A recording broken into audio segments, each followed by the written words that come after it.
Hey everyone, welcome back to the channel. My name is Tori if you're new here, and today I have a Prepper Pantry haul for you, or a pantry restock, whatever you want to call it, whatever vocabulary you use to describe your emergency preparedness pantry. I decided these last couple of weeks that I was going to focus on bulk storage, and I do it in a variety of ways. So I wanted to share with you how I do that, where I go locally, and how I store each item that I'm getting. Sometimes I order online, sometimes I go to local farms, and I store it in a variety of ways. Like I was talking about in the last video, I can store in mason jars, in Mylar, just different vessels. So I hope this is going to be helpful for you. I will say this is a very budget-friendly way to make a prepper pantry. There are multiple staples that I have in my prepper pantry, but when it comes to buying bulk, I focus on maybe 5 to 10 items that I know my family will eat. If you're new here, hi, hello, my name is Tori. I am a wife, mother to 3, and a newly stay-at-home mom. I teach you to be prepared on a budget, the way I was taught and the way we continue to do so in a non-threatening way. We like to be prepared for any emergency. We like to do this in a positive way, and I know I have found a community here that likes to do the same. So if you want to become part of our little YouTube family here, I'd love it if you hit the subscribe button. Make sure you give this video a big thumbs up if you enjoyed it, and let's get right into how I store my bulk foods for my prepper pantry.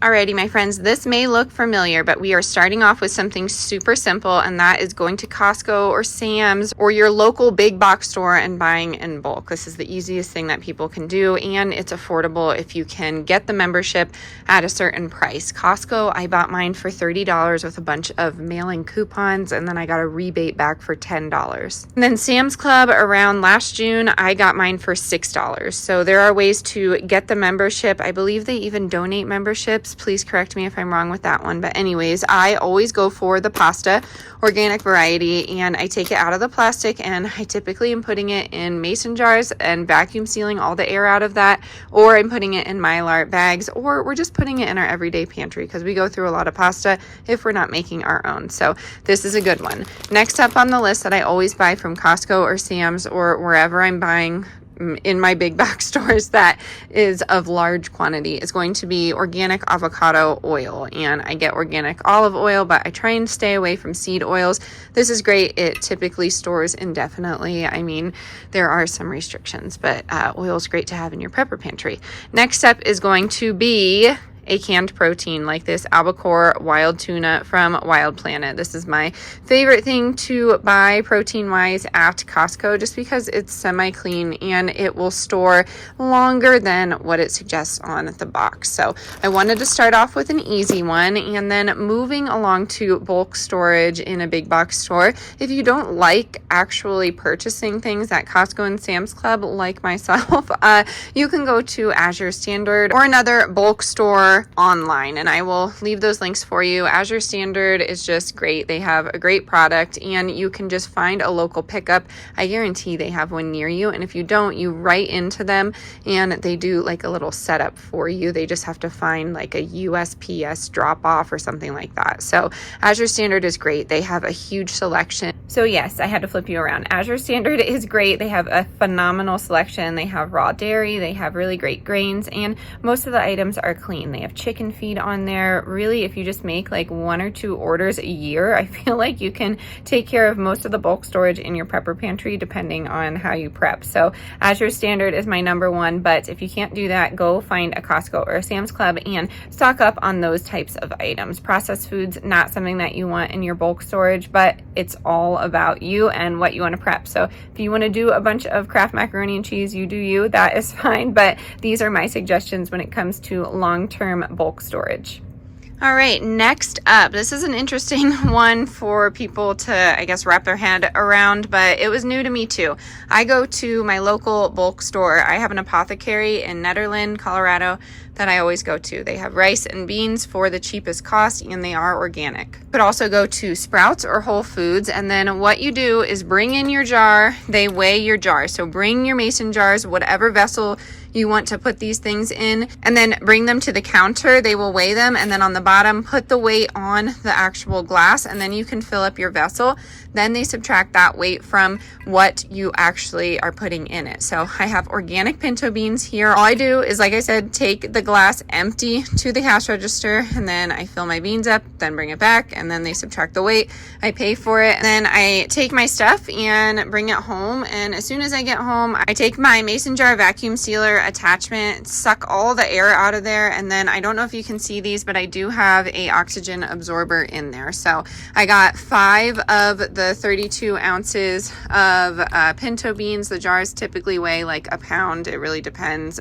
They do vary, if you didn't know that. So I just subtracted a pound, and this was super cheap. I believe it came down to like $5 for 5 of these 32 ounce mason jars. So that's a great deal. Rice and beans are a staple in my house. I know not everybody is a huge fan, but moving on over, we did rice as well. I just happened to have this larger one, and as you can see, I did the same thing. I sucked the air out, and then I put an oxygen absorber in here, and I do this from time to time. Is it heavy? Yes. Am I going to bring it with me in the event of an emergency? No, but this is a way to store things. I don't store things in one only way. I store them in a variety of ways, because at first when I started prepping, I was learning about all of these things, and I found that I don't really have a particular way. I enjoy storing in glass, honestly, because of the aesthetics. Sometimes I enjoy storing in Mylar because of the long-term use I can get out of that. And sometimes I just store what I can in a canned way so I can grab and go. I have plenty of MREs to go if I need something to be light, but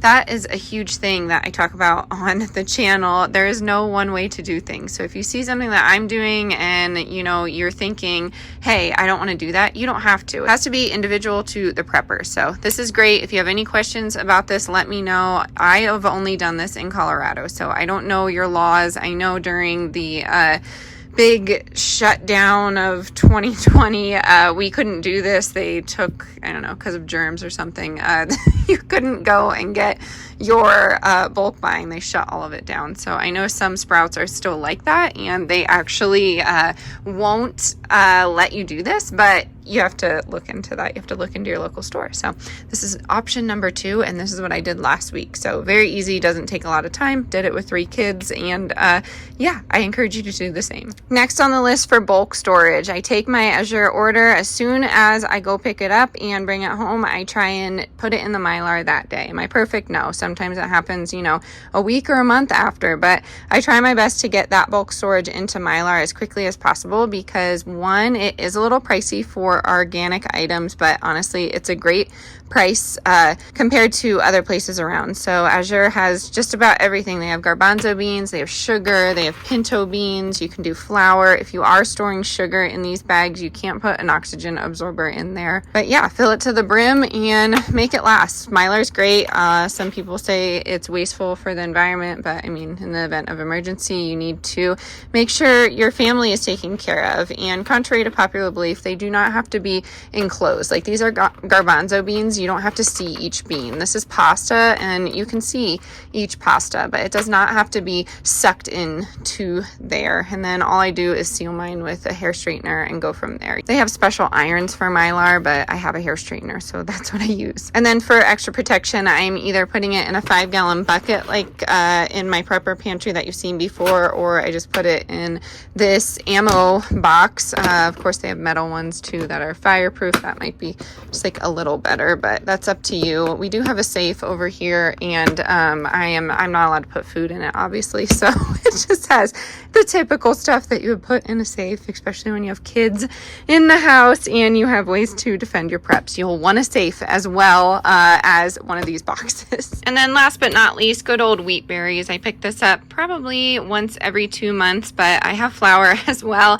I don't have a mill. You can grind this down with a variety of things. You can even take a hammer to it if you want to. I've done that before just to see what I could do, but I try and get my hands on wheat berries. You can actually put these in soups. You can plant them. I mean, do really whatever you want with them. I don't know if you can plant this brand, to be honest with you, but yeah, hard winter wheat. There's soft wheat berries as well, but I really enjoy these wheat berries. I don't know. I think they're really great, and you can just make it into flour. That way you have some just unbleached, non-processed, plain old flour. And I will say, I've gotten comments in the past about growing wheat. Yeah, that would be great, but it's just not enough to have for my family for the year. When I'm planning my garden, I'm planning for the year and beyond, I guess, but I don't think we have enough space to be doing wheat. If anything, we would do corn as a grain, but yeah, we haven't really focused on that yet. So there's the answer to that question. But this is last on the list. Wheat berries, relatively inexpensive. You can do a lot with them, and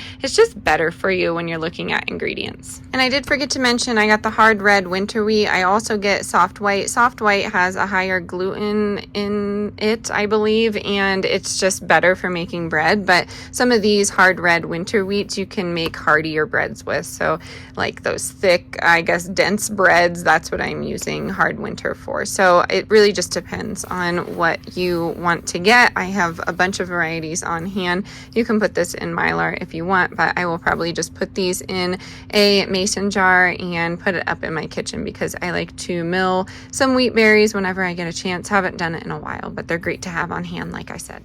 Alrighty, everyone, that's going to do it for today's video. I really hope you got some inspiration to add some bulk storage to your prepper pantry. Like I said in the video, I really do focus on 5 to 10 items that I know my family will love, and I know that they will be attainable for everyone. I put in some extras in here just because I know not everyone loves those typical rice and beans, although that is a huge staple in our pantry. Again, if you're new here, I'd love it if you hit the subscribe button. Make sure you check my description box for all the links that I mentioned in today's video. I hope you're doing amazing wherever you are in the world. As always, stay adventurous, stay creative. I'll catch you on the next one. Bye, everyone.